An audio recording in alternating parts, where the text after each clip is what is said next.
So in the last class we discussed about the work done calculation for a reciprocating air compressor if there is no clearance volume, and this is the PV diagram. So this is the suction process. 4-1 is the suction process, 1 to 2 is the compression process, 2-3 is the delivery process. Then this compression can be take place in three types. First one is polytropic compression, second one adiabatic compression, and third one isothermal compression. So we already discussed the polytropic compression. If 1 to 2 is a polytropic process, then what will be the equations?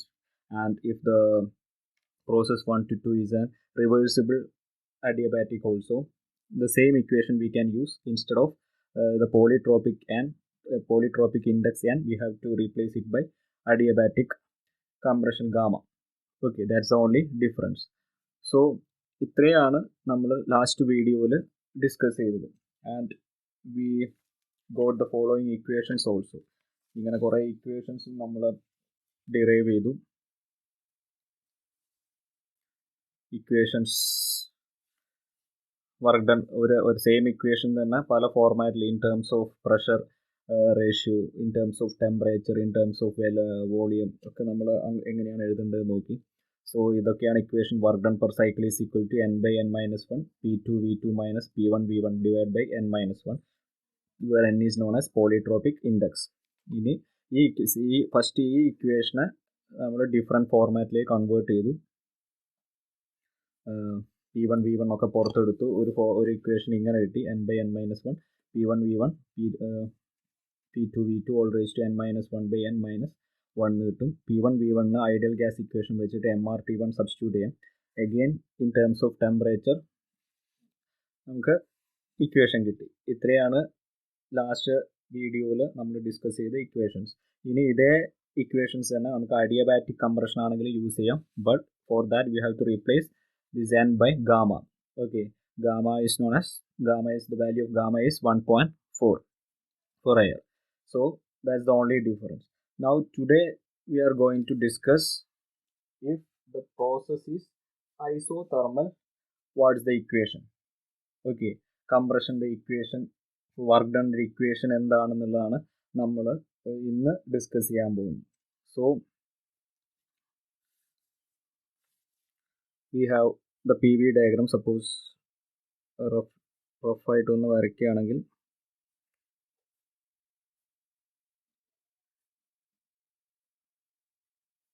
this is suction process, compression process, then delivery process. Compression process is 1 to 2, 2 to 3, 4 to 1. Okay, this axis is PV volume. Now we are assuming that this path follows the equation PV is equal to constant. PV is equal to constant എന്നുള്ള equation satisfy ചെയ്യുന്ന രീതിയിലാണ് 1 നിന്ന് 2ലേക്ക് process നടത്തുന്നത്. We have to calculate this area. Okay, so here also the same approach, only the difference here it is, instead of PV raised to n is equal to constant, here it is PV is equal to constant. So ഇവിടെ നമ്മൾ എന്ത് ചെയ്യുന്നു വെച്ചാൽ, first we will take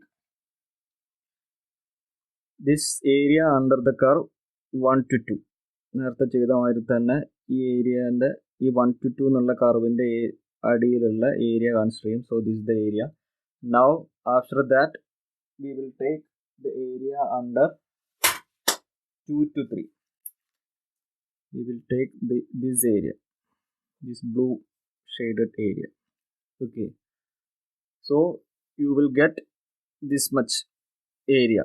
Okay, in that, from that area we have to subtract this portion, the area. Suppose this point is suppose assume that this point is 5 to 6, then we have to subtract the area 1, 4, 5, 6. Then you will get the area enclosed between the process 1, 2, 3, 4. area 1, 2, 3, 4 ന്റെ area കിട്ടും. So first 1 2 എന്നുള്ള ഗ്രാഫിൻ്റെ അടിയിലുള്ള area consider ചെയ്യുക. Then 2, 3 എന്നുള്ള പോർഷൻ്റെ area consider ചെയ്യുക. That's the blue portion. first one red shaded portion, red shaded area consider here, plus blue shaded area minus this rectangular area 1456. Then you will get the required area, required work done. Okay, so we can write work done is equal to area under the process 1 to 2, area under the process 1 to 2 plus area under the process 2 to 3, that is blue shaded area, minus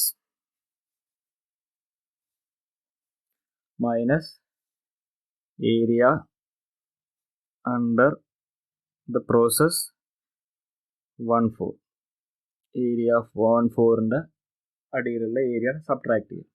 Okay, so here we will get area under 1 to 2 means from thermodynamics for a isothermal process. From thermodynamics we know the equation is P2 V2 log V1 by V2 ആയിരിക്കും. The area under the graph 1 to 2. Okay, ഇനി doubt ഉണ്ടെങ്കിൽ വേറൊരു previous വീഡിയോയിൽ ഈ കാര്യം നമ്മൾ discuss ചെയ്തിട്ടുണ്ട്. Adiabatic process ആണെങ്കിലും ഐസോതെർമൽ പ്രോസസ് ആണെങ്കിലും എങ്ങനെയാണ് കംപ്രഷൻ വർക്ക് ഡണിൻ്റെ ഇക്വേഷൻ കണ്ടുപിടിക്കുക അല്ലെങ്കിൽ ഏരിയ അണ്ടർ ദ ഡയഗ്രം കണ്ടുപിടിക്കുക എന്നുള്ള പ്രീവിയസ് വീഡിയോസ് നിങ്ങൾ ഒന്ന് കണ്ടു നോക്കാം. സോ ഹിയർ ഞാൻ ആ ഡെറിവേഷൻ ചെയ്യുന്നില്ല. I M directly taking the equation P2 V2 log V1 by V2. Okay, then what is the area under 2 3?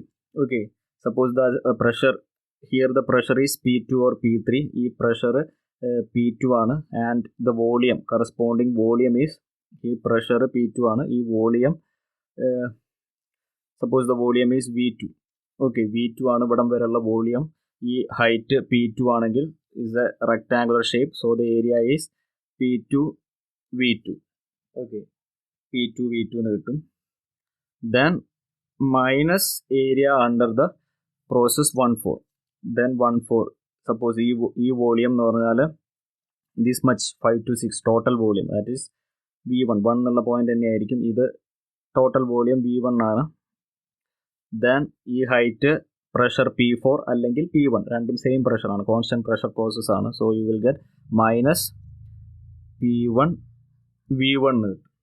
Okay, minus P1 V1. Got it. Now simplify.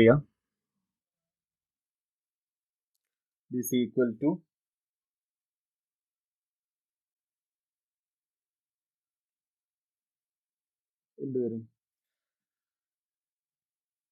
we know that the process we are considering is PV is equal to constant ആണ്. That means P1 V1 is equal to P2 V2 is equal to constant. So you can take P1 V1 is equal to P2 V2. So ഈ രണ്ട് quantities P2 V2 and P1 V1 രണ്ടും same ആണ്. So P2 V2 minus P1 V1 cancel ചെയ്തു പോകും.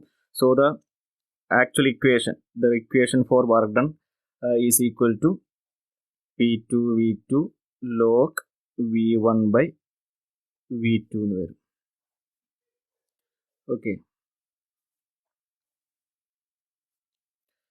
work done is equal to P2 V2 log V1 by V2. Here we are calculating work done. Actually work done per cycle ആണ്, ഒരൊറ്റ single സൈക്കിളിൽ എത്രയാണ് work done എന്നുള്ളതാണ് calculate ചെയ്യുന്നത്. So it's equal to P2 V2 log V1 by V2. ഇനി ഇതേ expression we can write in terms of pressure ratio P2 by P1 എന്നുള്ള റേഷ്യോൻ്റെ ടേംസിൽ എഴുതാം. ഇവിടെ നിന്ന് നമുക്ക് എന്ത് എഴുതാൻ പറ്റും? This equal to V1 by V2 എന്ന് പറഞ്ഞാൽ എന്ത് വരും? V1 by V2 is equal to P2 by P1 എന്ന് കിട്ടും. ഓക്കെ, സോ സബ്സ്റ്റിറ്റ്യൂട്ട് ചെയ്ത് കഴിഞ്ഞാൽ same equation P2 V2 log P2 by P1 എന്ന് കിട്ടും. P2 V2 log P2 by P1. ഇനി from ideal gas equation PV is equal to MRT ആണ്. or P1 V1 is equal to MRT1, P1 V1 is equal to MRT1, അല്ലെങ്കിൽ P2 V2 is equal to MRT2 എന്ന് എഴുതാം. ഇനി ഇവിടെ T1 ഉം T2 ഉം separate ചെയ്തതിൻ്റെ കാര്യമൊന്നുമില്ല, കാരണം isothermal process T1 is equal to T2 ആണ്. സോ MRT എന്ന് എഴുതിയാൽ മതി. സോ ഫോർ ദിസ് ഇക്വേഷൻ നമുക്ക് ഇൻ ടേംസ് ഓഫ് ടെമ്പറേച്ചർ എഴുതുകയാണെങ്കിൽ work done per cycle is equal to P2 V2 പകരമാണ് നമ്മൾ സബ്സ്റ്റിറ്റ്യൂട്ട് ചെയ്യുന്നത് MRT into log P2 by P1, MRT into log P2 by P1. വേറെ T1 T2 separate എഴുതാത്തത് T constant ആയതുകൊണ്ടാണ്. എന്തായാലും T same ആണ്. Okay, so this is the expression for work done if the process is isothermal process. Okay, അപ്പം നമ്മൾ first part complete ആയി. Reciprocating പമ്പിൽ we calculated the work done for a reciprocating pump for a reciprocating pump for a single acting reciprocating pump, single acting without clearance volume. CV means clearance volume, WO means without clearance volume. അങ്ങനെയാണെങ്കിൽ 3 case, ഇവിടെ 3 case വരും. 3 കേസിൻ്റെയും work done നമ്മൾ calculate ചെയ്തു. So ഒന്ന് sum up ചെയ്താൽ ഇതാണ് equation കിട്ടിയത്, നേരത്തെ കാണിച്ചു തന്നെയാണ്. ഇനി ഐസോതെർമലിൻ്റെ ഇക്വേഷൻ ഇവിടെ കിട്ടിയിട്ടുണ്ട്. ഈ 3 ഇക്വേഷനാണ് ഐസോതെർമൽ ഇക്വേഷൻ വരുന്നത്. ഓക്കെ, ഇപ്പം നമ്മൾ ഡിറൈവ് ചെയ്ത ഇക്വേഷൻ. ഇപ്പോൾ ഇതാണ് ടോട്ടൽ ഇക്വേഷൻസ്. കാണിക്കുന്നില്ല, നമുക്ക് ഓൾറെഡി നമ്മൾ ഒരു പ്രാവശ്യം കാണിച്ചാണ് ഐസോതെർമൽ. ഇപ്പം നമ്മൾ ഡിസ്കസ് ചെയ്തിട്ടേ ഉള്ളൂ. സോ നമുക്ക് നോക്കിയാൽ മനസ്സിലാവും. ഇനി ശ്രദ്ധിക്കാനുള്ളത്, സപ്പോസ് നമ്മളെ ക്വസ്റ്റ്യനിൽ ഇൻസ്റ്റെഡ് ഓഫ് സിംഗിൾ ആക്ടിങ്ങിന് പകരം ഡബിൾ ആക്ടിംഗ് എന്ന് പറയുകയാണെങ്കിൽ, ഡബിൾ ആക്ടിങ് റെസിപ്രോക്കേറ്റിംഗ് കംപ്രസർ ആണെങ്കിൽ എല്ലാ ഇക്വേഷനും സെയിം ആണ്. സോ നമ്മളെ ഇപ്പം കിട്ടിയ എല്ലാ ഇക്വേഷനും സെയിം ആണ്. So but the only difference is that you have to multiply it with 2, multiply by 2. എല്ലാ ഇക്വേഷനും, ഇപ്പോൾ വർക്ക് ഡണ്ണിന് എല്ലാ ഇക്വേഷനെയും നമ്മൾ 2 കൊണ്ട് മൾട്ടിപ്ലൈ ചെയ്താൽ U will get the same expression for A double acting. ഇപ്പോൾ ക്വസ്റ്റ്യനിൽ നോക്കുക, ഡബിൾ ആക്ടിങ് എന്ന് കാണുകയാണെങ്കിൽ എല്ലാ ഇക്വേഷനെയും 2 ഇൻറ്റു നേരത്തെ ചെയ്ത ഇക്വേഷൻ എടുക്കുക. Okay, that's one point. Then another point, this work done, കഴിഞ്ഞ വീഡിയോയിൽ പറഞ്ഞിരുന്നു, this work done is also known as indicated work done per cycle. ഈ വർക്ക് ഡണ്ണിൻ്റെ വേറൊരു പേരാണ് ഈ വർക്ക് ഡൺ വിളിക്കുന്ന പേര് ഇൻഡിക്കേറ്റഡ് വർക്ക് ഡൺ എന്നാണ്. സാധാരണ റെസിപ്രോക്കേറ്റിംഗ് പമ്പൊക്കെ വർക്ക് ഡണ്ണിലല്ല സാധാരണ റെപ്രസെൻറ്റ് ചെയ്യുക, പവറിൻ്റെ ടേംസിലാണ് സാധാരണ ഇൻഡിക്കേറ്റഡ് പവർ എന്നാണ് പറയാം. സോ നെക്സ്റ്റ് ഈ കിട്ടിയ വർക്ക് ഡണ്ണിനെ എങ്ങനെ ഇൻഡിക്കേറ്റഡ് പവർ ആക്കും എന്നുള്ളതാണ് നമ്മൾ നോക്കുന്നത്. What is indicated power? നമ്മുടെ കയ്യിൽ വർക്ക് ഡൺ പെർ സൈക്കിൾ ഉണ്ട്, അതിനെ എങ്ങനെ പവർ ആക്കും? So power means you know that work done per unit time ആണ്. വർക്ക് ഡൺ പെർ സെക്കൻഡിനെയാണ് പവർ എന്ന് പറയുന്നത്. സോ ഇതിനെ ഇപ്പം കിട്ടിയ സാധനത്തിനെ ബൈ ടൈം കൊണ്ട് ഡിവൈഡ് ചെയ്ത ഇൻഡിക്കേറ്റഡ് പവർ ആയി. But here we are calculating per cycle ആണ്. നമുക്ക് വേണ്ടത് കംപ്ലീറ്റ് എത്രയാണോ total cycle, total number of cycles എത്രയാണോ അതിൻ്റെ പവറാണ്. സോ നമ്മൾ എന്ത് ചെയ്യും, ഒരു സൈക്കിളിന് ഇത് ഒരു സൈക്കിളിനാണ്. Suppose n is the total number of cycles or total number of revolutions or total number of rotations, ഇതെല്ലാം എന്നാണ്. RPM, സാധാരണ എന്നിൻ്റെ യൂണിറ്റ് RPM-ലാണ് പറയുക, റൊട്ടേഷൻ പെർ മിനിറ്റിലാണ് പറയുക, ഡിവൈഡ് ബൈ റൊട്ടേഷൻ പെർ മിനിറ്റിലാണ് പറയുക. സോ നമുക്ക് ടോട്ടൽ ഇൻഡിക്കേറ്റഡ് പവർ കിട്ടണമെങ്കിൽ ഇപ്പം കിട്ടിയ വർക്ക് ഡൺ ബൈ സൈക്കിളിനെ n കൊണ്ട് മൾട്ടിപ്ലൈ ചെയ്യുക. If this is in RPM, rotation per minute ആണെങ്കിൽ അതിനെ 60 കൊണ്ടും കൂടി ഡിവൈഡ് ചെയ്താൽ നമുക്ക് എന്ത് കിട്ടി? ഇൻഡിക്കേറ്റഡ് പവർ കിട്ടി. So this the expression for indicated power. Indicated power is equal to indicated work done into RPM. n is the rotation per minute by second. ഇനി n RPS-ലാണ്, റൊട്ടേഷൻ പെർ സെക്കൻഡിലാണെങ്കിൽ ഈ 60ൻ്റെ ആവശ്യമില്ല. ഇത് ശരിക്കും ടൈമാണ്, കൺവേർഷൻ ആണ്. So you will get power. Work done rotation per time per divided by ടൈമിനെ കൊണ്ട് ചെയ്തു. സോ വർക്ക് ഡൺ എന്നുള്ളത് പവറിലേക്ക് കൺവേർട്ട് ആയി. So this the indicated power in the case of a single acting reciprocating pump. ഇനി double acting ആണെങ്കിൽ ഒരൊറ്റ വ്യത്യാസമേ ഉള്ളൂ. You have to multiply it with 2. ഈ ഇക്വേഷൻ 2 കൊണ്ട് മൾട്ടിപ്ലൈ ചെയ്ത് എല്ലാ ഇക്വേഷൻ നേരത്തെ കിട്ടിയ എല്ലാ എക്സ്പ്രഷൻ നമ്മൾ ഇതുവരെ ഡിറൈവ് ചെയ്ത എല്ലാ എക്സ്പ്രഷനെയും 2 കൊണ്ട് മൾട്ടിപ്ലൈ ചെയ്ത് കഴിഞ്ഞാൽ നമുക്ക് ഡബിൾ ആക്ടിങ് ആയി. ഓക്കെ, ഇത്രയേ ഉള്ളൂ ഈ ഒരു പോർഷനിൽ ശ്രദ്ധിക്കാനുള്ളത്. ക്ലിയർ? ഓക്കെ, ഇനി നെക്സ്റ്റ് നമുക്ക് പഠിക്കാനുള്ളത് മിനിമം കംപ്രസർ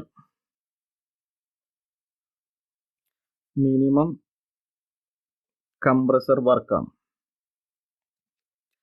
ഇപ്പോൾ സാധാരണ വർക്ക് ഡൺ അല്ലെങ്കിൽ റെസിപ്രോക്കേറ്റിംഗ് കംപ്രസർ എന്ന് പറഞ്ഞാൽ it's an energy consuming device ആണ്. നമ്മൾ അങ്ങോട്ടാണ് അങ്ങോട്ട് വർക്ക് കൊടുത്തിട്ട് എനർജി കൊടുത്തിട്ടാണ് കംപ്രസർ റൺ ചെയ്യുന്നത്. മോട്ടറോ അല്ലെങ്കിൽ IC എൻജിൻസോ അതുപോലുള്ള എൻജിൻസ് യൂസ് ചെയ്തിട്ട് പവർ അങ്ങോട്ട് കംപ്രസറിലേക്ക് കൊടുക്കും. ആ പവർ യൂസ് ചെയ്തിട്ടാണ് കംപ്രസർ റൺ ചെയ്യുന്നത്. So we have to minimize the power required minimize ചെയ്യുന്നതാണ് ഏറ്റവും ഐഡിയൽ കംപ്രസർ എന്ന് പറയുന്നത്.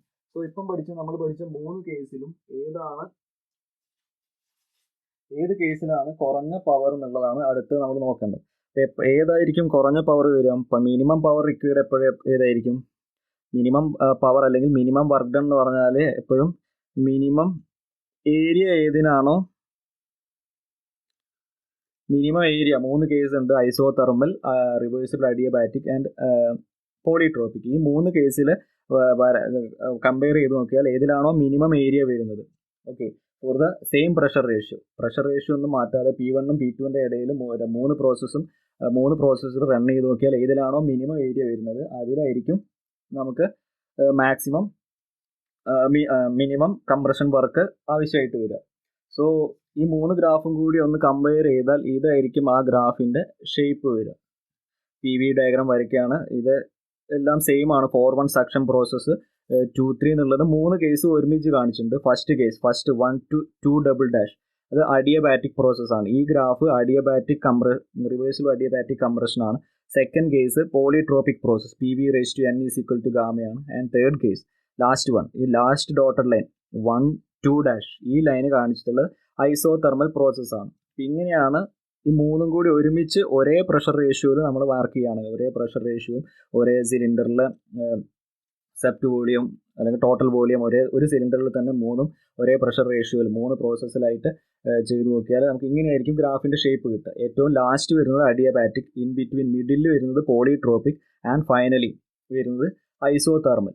സോ ഇവിടെ നോക്കുകയാണെങ്കിൽ ഈ ഐസോതെർമൽ പ്രോസസ്സിനാണ് ഏറ്റവും കുറഞ്ഞ ഏരിയ വരുന്നത്. ദാറ്റ് മീൻസ് ഈ ഐസോതെർമൽ പ്രോസസ്സിലാണ് മിനിമം ഏരിയ അല്ലെങ്കിൽ മിനിമം വർക്ക് റിക്വയർഡ് ഉള്ളത്. കംപ്രസറിലേക്ക് ഇത്രയും വർക്ക് മാത്രമേ നമുക്ക് കൊടുക്കേണ്ട ആവശ്യമുള്ളൂ.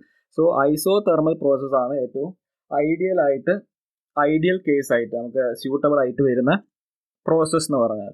ബട്ട് ഞാൻ last video thermodynamics process explain ചെയ്ത വീഡിയോയിൽ ഞാൻ ഓൾറെഡി പറഞ്ഞിരുന്നു, ഈ ഐസോതെർമൽ പ്രോസസ്സിന് ഒരു പ്രോബ്ലം ഉണ്ട്.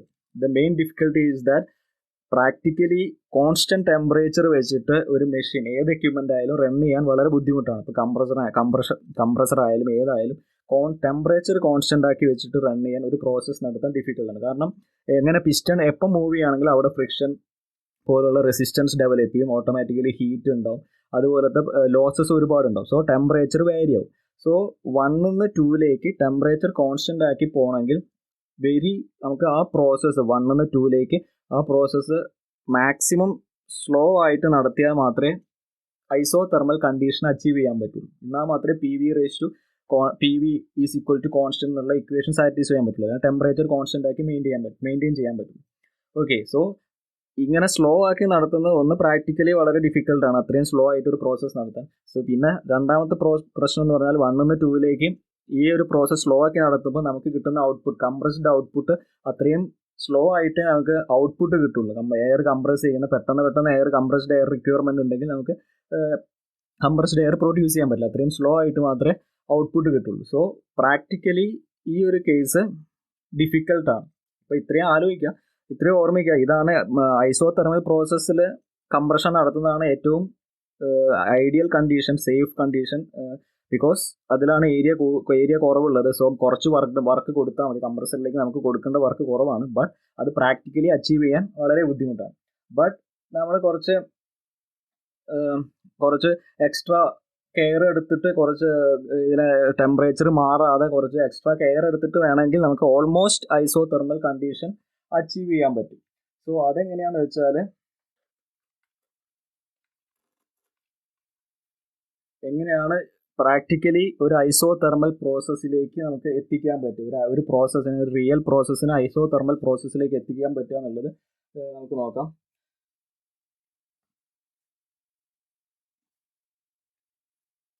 അപ്പം അതിന് 3 കാര്യങ്ങളാണ് മെയിനായിട്ട് പ്രാക്ടിക്കലി നമ്മൾ ചെയ്യുക ഒരു പ്രോസസ്സ് ഐസോതെർമൽ എന്നുള്ള കേസിലേക്ക് എത്തിക്കാൻ വേണ്ടിയിട്ട്.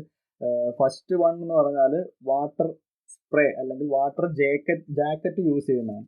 നമ്മൾ ഈ സിലിണ്ടറിൻ്റെ ചുറ്റും കംപ്രഷൻ പ്രോസസ്സിൽ സിലിണ്ടറിൻ്റെ ചുറ്റും എന്ത് ചെയ്യും, വാട്ടർ ജാക്കറ്റ് പ്രൊവൈഡ് ചെയ്യും. വാട്ടർ ജാക്കറ്റ് എന്ത് ചെയ്യും, ടെമ്പറേച്ചർ റെഡ്യൂസ് ചെയ്യും. സോ നമുക്ക് ഒരു കോൺസ്റ്റന്റ് ടെമ്പറേച്ചറിൽ പ്രോസസ്സ് നടത്താൻ പറ്റും. ഓക്കെ, സോ ഒരു ടെക്നിക്ക് അല്ലെങ്കിൽ ഒരു മെത്തേഡ് അതാണ്, provide water jackets surrounding the cylinder. സിലിണ്ടറിനെ സറൗണ്ട് ചെയ്തിട്ട് വാട്ടർ ജാക്കറ്റ് പ്രൊവൈഡ് ചെയ്യാം. Then second method means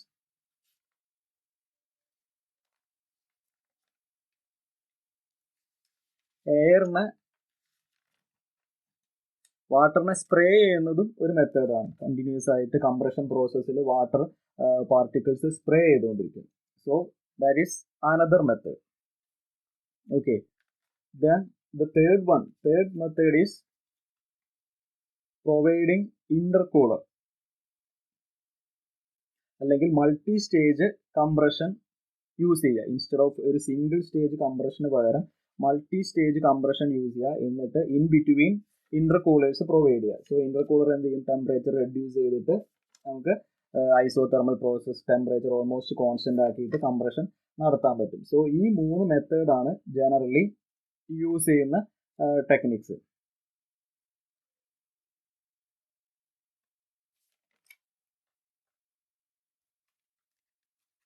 okay, so clear ആയെന്ന് വിചാരിക്കുന്നു.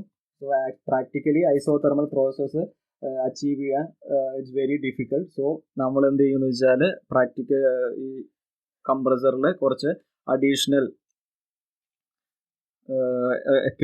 റിക്വയർമെൻറ്റ്സ് കൊടുക്കും, അഡീഷണൽ എക്യുപ്മെൻറ്റ്സ് കൊടുക്കും. ഫസ്റ്റ് വൺ ഒരു മെത്തേഡ് എന്ന് പറഞ്ഞാൽ കോൾഡ് വാട്ടർ സ്പ്രേ ആണ്.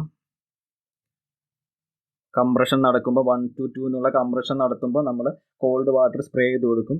സെക്കൻഡ് വൺ സിലിണ്ടറിന് ചുറ്റും water jacket providing water jacket. With the help of water jacket we can reduce the temperature or we can maintain the temperature almost constant. Then third one, instead of a single stage compression process, go for multi stage compression with intercooler. Multi stage കംപ്രസറും കൂടെ ഇന്റർകൂളറും കൂടി provide ചെയ്യുക. So നമുക്ക് almost constant temperature maintain ചെയ്യാൻ പറ്റും. Okay, so ഇതൊക്കെയാണ് generally use ചെയ്യുന്ന മൂന്ന് മെത്തേഡ്സ്. ഓക്കെ, ഇത്രയും ക്ലിയർ ആയെന്ന് വിചാരിക്കുന്നു.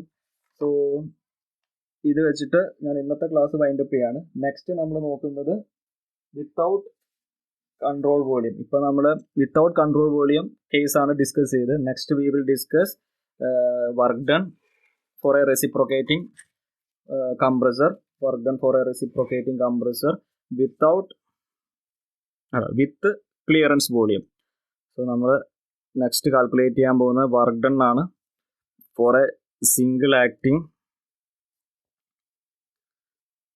single acting compressor with clearance volume.